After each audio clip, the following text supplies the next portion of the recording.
It's Ashleigh from Sweet Dreams Bake Shop, and welcome back to my channel where I make a lot of cake and cookie decorating tutorials as well as give a lot of baking business tips. So what you're seeing here is all of the materials that I requested from YouTube, and they so graciously gave me pretty much every single thing that was on my list so that we could create these paint your own cookies for the YouTube Brandcast event, as well as create some sample cookies that people could take home if they didn't actually want to decorate or paint. So as with all big baking projects that are not in your usual kitchen space, there were some hurdles that we had to get through. After baking all of the cookies using my recipe, which you can find in the right-hand corner here, I began with creating the royal icing, and I just used my regular royal icing recipe, which is basically 1 tablespoon of meringue powder to 1 cup of icing sugar, and then go ahead and add in that water. Now, I know that you guys don't like it when I always say just add in the water as much as you need, and I totally get it. When I first started decorating and baking in general, I wanted exact measurements. But this whole situation right here is a reminder of why I say that. Now, normally I have it down to an art when I'm at home and I'm baking in my own kitchen, or even when I'm making things at Happy Cakes, which is the bakery that my friend owns. I generally can get things together fairly quickly. This was taking me a really long time to get the texture right, and it really was because of the change in humidity, as well as the fact that I was using a different type of meringue powder than I normally use. Usually I buy my meringue powder elsewhere. Now, I thought that I had the texture correct, but we'll see in a little bit how it's not quite correct. So what I'm doing here is I am creating a gray color. Now, you might be wondering, why am I using the yellow? If you haven't seen my videos before, I will often add this, especially when I'm using Chef Master. I find Chef Master has just those little bluish tones in their black, so I like to add in a little bit of yellow to offset that. Now, I was having a lot of feelings as I was creating this whole concept.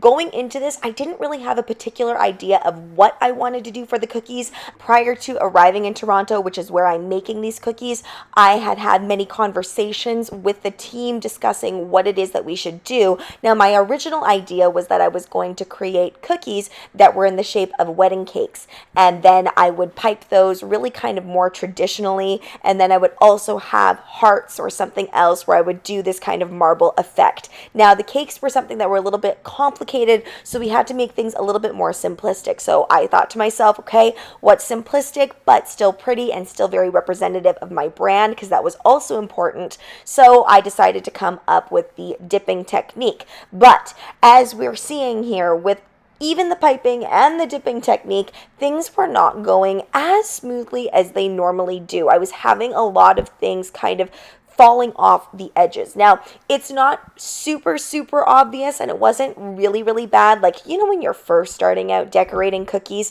and things are just going everywhere because you're all off on your proportions and how long you were supposed to whip it for. Yeah, we weren't quite at that level, but it still wasn't quite turning out as well as it normally does at home. So you'll see here I'm compensating for that, and I'm starting more towards the center of the cookie, leaving much more of a border than I normally would. And I was hoping against hope that this would just allow the cookie to kind of go out to the edges a little bit more, but make sure that it stays on the cookie, because I really hate it when things are dripping off the side.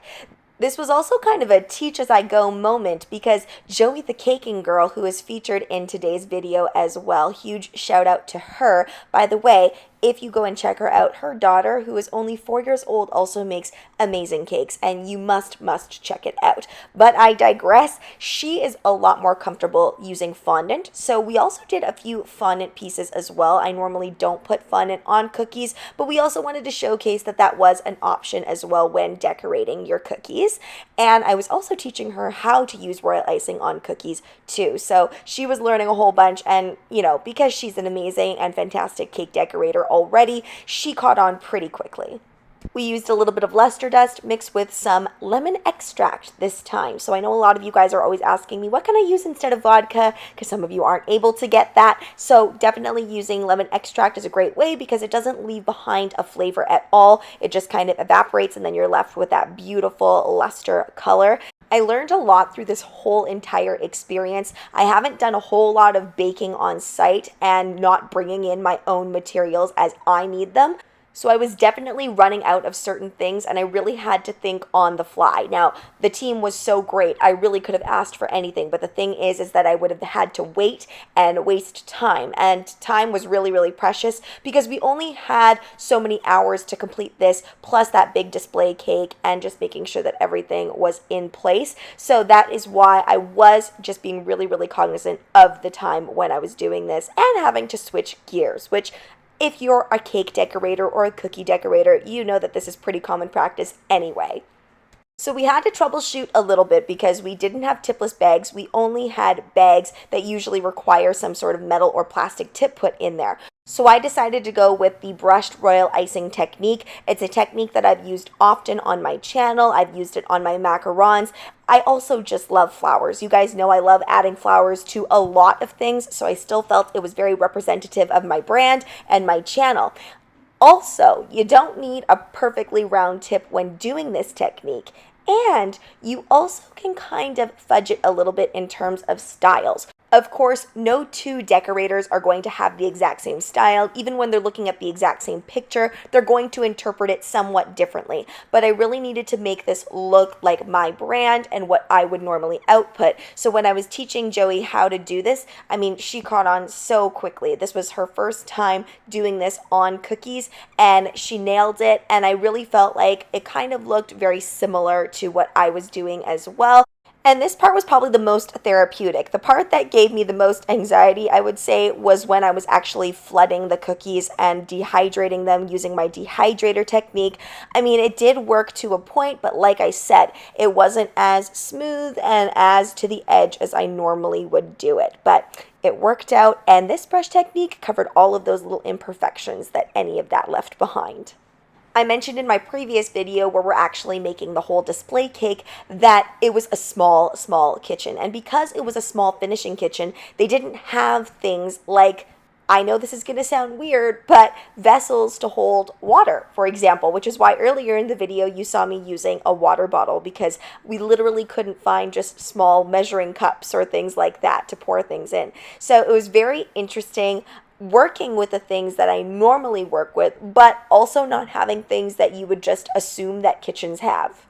We eventually finished up with all of the brushed royal icing. It was important to get this one done first because we did want to do a few painted elements here and there. Also, yes, we did have to add a border because of some of those really imperfect edges. Moving along to these hexagons, I really wanted it to have more of a sharp edge to it. So rather than trying to re-outline this, which is kind of a technique that I used a lot when I was first starting to decorate cookies, it just never ends up looking perfectly stacked on the edge when I do that. So I decided to just go with kind of lines on the inner edge to give that illusion that those edges are a little bit tighter and a little bit straighter. And then I went in and again, thinking about my brand, what do I want people to see? I put sweet dreams, just sweet dreams on this. You know, I've talked about this before, how this is my dream. I'm living my dream, and I really wanted to emphasize that on these cookies.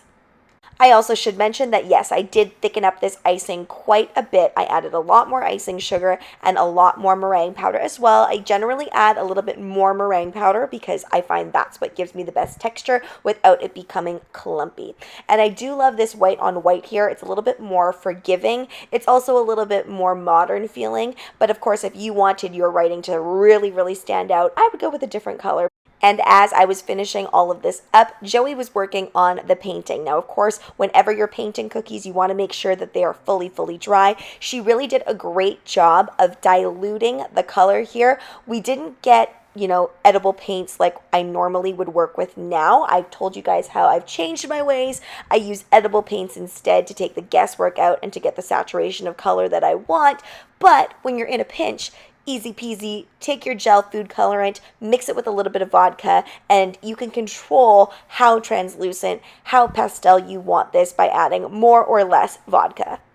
Now this fine lining took quite a bit of time. She's just going in with a little bit of that black food gel and making sure to give that flower some shape.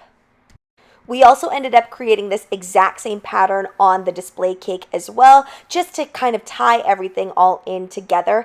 And I had Joey do all of the painting for this because I really wanted it to look all uniform. So I decided to sit out on that one and let her do the painting because it just turned out so beautifully when she did the first one. Now, I can't remember the exact amount of time this all took. I think the cookie portion definitely took a few hours, and I think we finished the cake a little bit faster because, as we all know, cookies tend to take a lot longer.